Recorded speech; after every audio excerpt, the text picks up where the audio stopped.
Dzień dobry.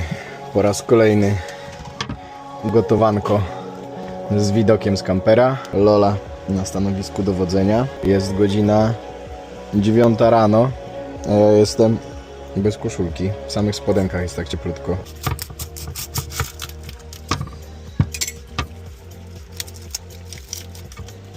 To nie ktoś, kto umie gotować, to łapie się za głowę, patrząc na to, co robię z cebulą. Ale trudno liczyć efekt końcowy. Oliwa z oliwek niech się nagrzewa. Nie każdy musi być dobry we wszystkim. Gotowanie nie jest moją mocną stroną. Tyle słyszałem, że trzeba poczekać, aż się oliwa nagrzeje z jakiegoś powodu, a nie wrzucać na nienagrzaną. Jeśli ktoś wie, w jakim celu, to dajcie znać w komentarzu, bo ja nie mam zielonego pojęcia.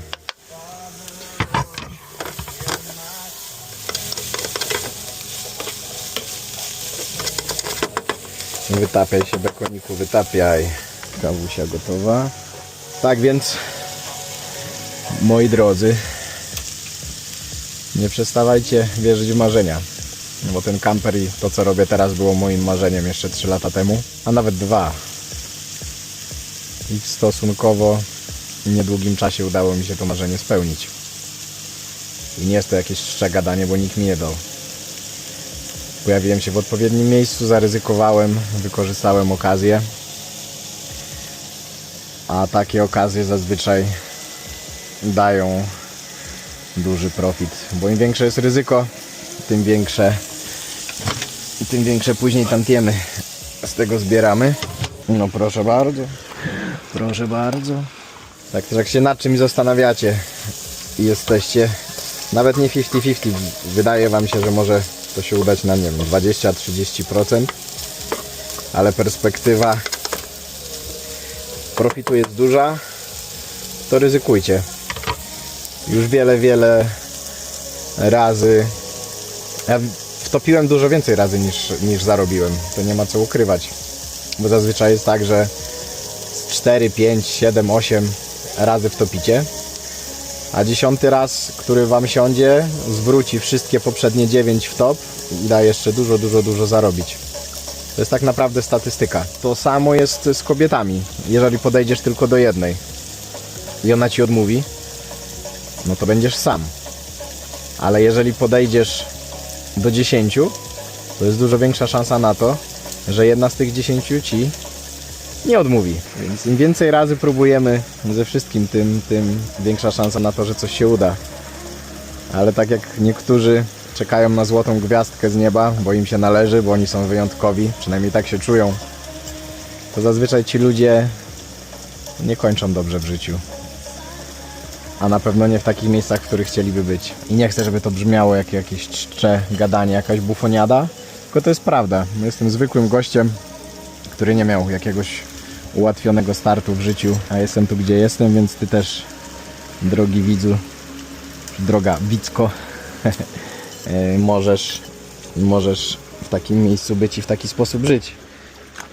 Ale wiadomo, że nie jest to łatwe. Gdyby to było takie proste, to wszyscy byliby bogaci, mieli kampery, podróżowali po świecie i mieli życie mlekiem i miodem płynące. Niestety tak świat nie jest skonstruowany. Один. Jest drugie. Pieprzu nie mam, bo zapomniałem kupić. Więc tylko sól.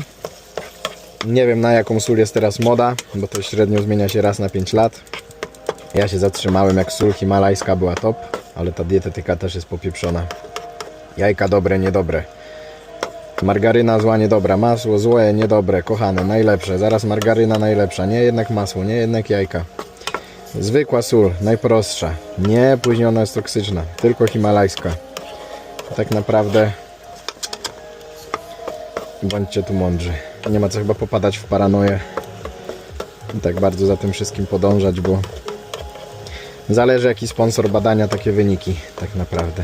Czas na jedzonko. Obczajcie to, jak cudowne są te plaże. Jak tu jest ładnie. I tu nie ma w ogóle ludzi. Ale to wszystko chyba świadczy o tym, że ludzie są przyzwyczajeni do tego, co im się mówi. Jeżeli mówi im się, że sezon jest od do, to przyjeżdżają od do. Więc jak ktoś mi powiedział, że do 31 października jest tutaj fajnie, ciepło i przyjeżdżajcie, to przyjeżdżają. A od 1 listopada, jak już jest niby off-season, miejscówka traci na... A właśnie, bo to może trochę jest tak, że jak komuś się pochwali, że no byłem na Sardynii, ale poza sezonem, to już brzmi tak, poza sezonem to pewnie lał deszcz, wszystko było pozamykane i generalnie było gównianie. A śmiem twierdzić, że jak tutaj jest kilkaset ludzi, bo na którejś tu plaży jest w ogóle tak, że mają limit 1500 osób i jak jest 1500 osób, to nie wpuszczają już więcej. Żeby wejść na plażę, musisz zrobić booking na stronie internetowej. Bo jak nie zrobisz bookingu, nie będziesz miał swojego numerka, to nie wpuszczą cię na plażę. Nie możesz tak sobie z marszu wejść. A teraz takie miejscówki, tak jak widzicie, są puste. Mimo idealnej pogody. No ale tak jak powiedziałem, może nie brzmi to już tak zajebiście. Po raz kolejny uświadczam się w tym, że pojechanie gdzieś poza modną porą było najlepszym, co mogłem zrobić. To samo było z Filipinami. W większości miejscówek turystycznych byliśmy jako jedyni biali turyści. Nie było tam w ogóle ludzi.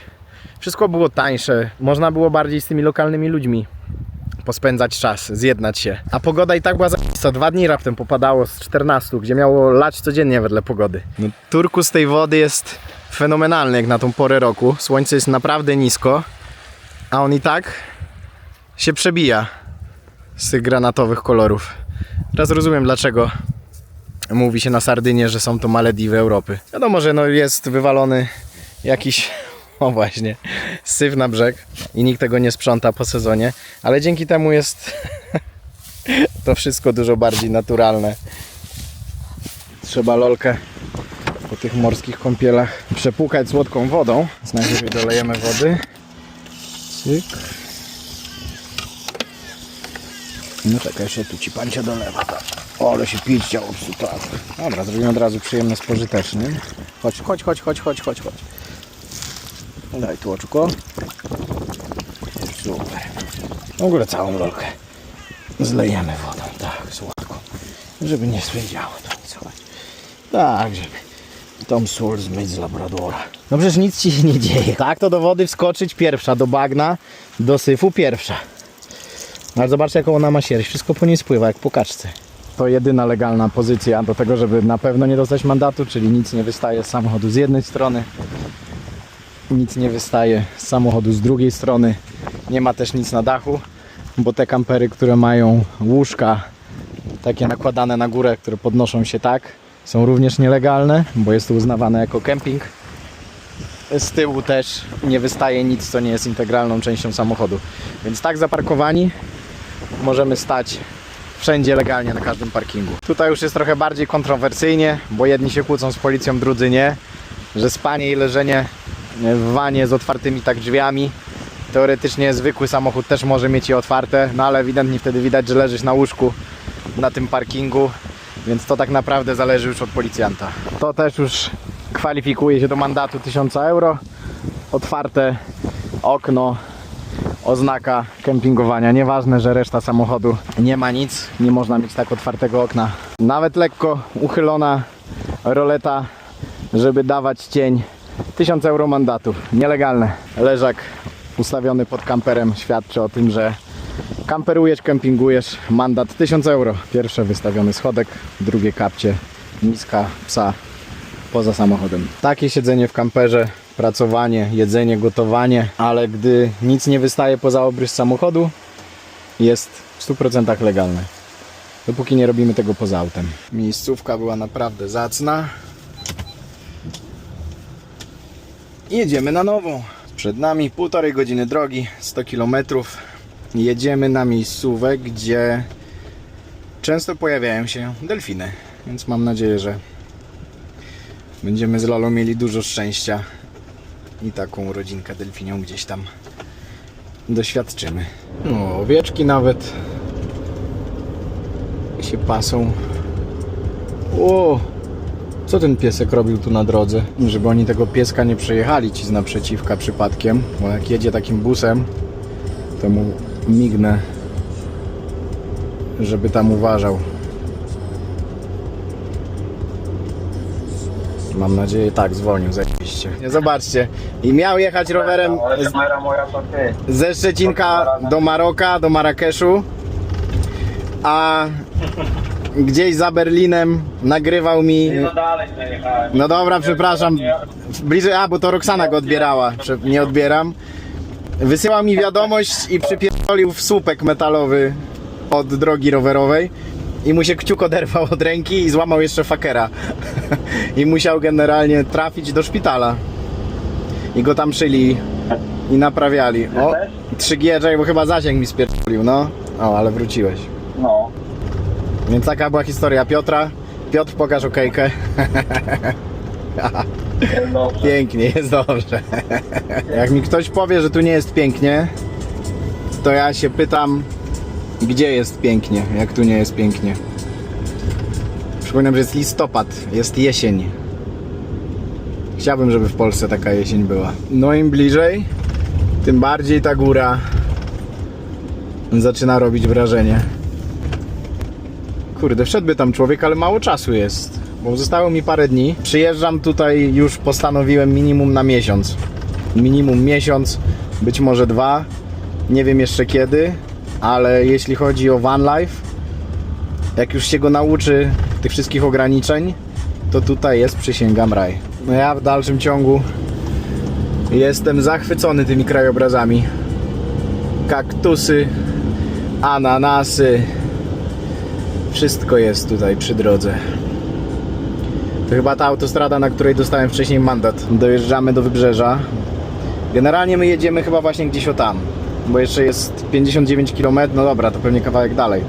Chociaż mniej więcej tak mi się wydaje, że ta mapa tak wyglądała, że to był taki cycek w prawo wystający. Więc wydaje mi się, że zmierzamy właśnie tam. No jeszcze 500 metrów do tej miejscowy, ale sądząc po falach to będzie to samo. Wyjdę trochę z Lolką na dwór, niech ona pobiega, bo się zestresowała od tych górków, pagórków, przejazdów, bo taka średnia ta trasa. Kurde, no miejscowa jest to stop, ale nawet krzaki napierdzielają, więc to chyba nie ma sensu świrować bażanta. A szkoda, bo widoczek jest piękny i zacny.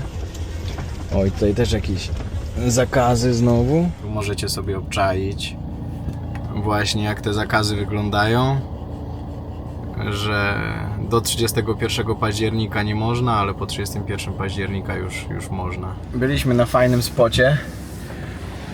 O tam dokładnie jest to spot do obserwacji delfinów i często się tu pojawiają, ale jak widzicie po falach wieje niemiłosiernie. Miejscówka piękna, kapitalna, pusta. No w sumie wiadomo dlaczego pusta.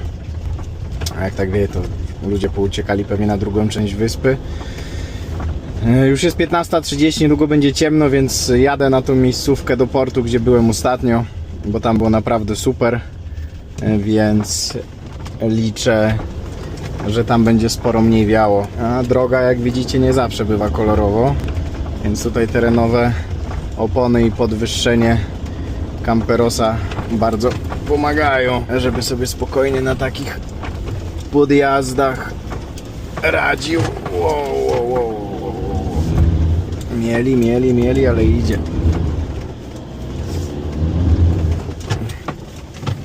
Nic nie jedzie tam z boku. No i dojechaliśmy. Koniec końców decyzja zapadła na nocleg tu, gdzie zajechaliśmy pierwszego dnia, ale się stąd zmyliśmy, bo tam wszędzie indziej, gdzie byłem, strasznie wiało, straszliwie. Tutaj jest tak w miarę znośnie, bo za krzakami, a też praktycznie zaparkowane na samej plaży, najbliżej wejścia. Lolcia już tutaj obczaja, co się dzieje, więc no ta miejscówka jest kapitalna. Jesteśmy w zatoczce, więc trochę mniej wieje, bo wiatr wieje stamtąd, więc te górki osłaniają, dlatego nie jest tutaj tak źle, jak było tam. Znaczy jest super, ale już jest trochę zimniej. Musiałem założyć dres. W końcu listopad. Wspaniale tu jest. Nie ma co gadać.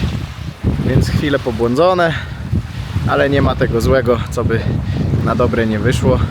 Miejscówka jest. Zobaczymy jak pogoda jutro i w zależności od tego jaka będzie pogoda podejmę dalsze decyzje. Na razie zostaję tu, bo jest pięknie, jest plaża blisko, Lola może sobie pobiegać. Można też tam kawałek z boku, jest jakaś kafejka czy coś takiego, iść coś zjeść. O. Locia chyba też zaakceptowała miejscówę. Jestem mega głodny, więc czas na jakieś żarełko, bo tylko śniadanie dzisiaj było zjedzone tak na dobrą sprawę. A kamperów, no tutaj jest sporo kamperów, już wam pokazuję. Wtedy też było ich najwięcej. To taka w sumie duża miejscowa, duży parking. Tam jest jeden, tu jest drugi, tam jest trzeci, tamten to w ogóle jest, wygląda jak jakiś wóz pancerny wojskowy, nie wiadomo co, pewnie wszędzie można tym wjechać. I tutaj jest czwarty. Idziemy Lolcie wyprowadzić na siku. O, przestało trochę wiać. Wieczory też tu są fajne. Chodź, zobaczymy jak plaża wygląda. Sztos. Ja się na chwilę zamknę i posłuchajcie sobie szumu fal.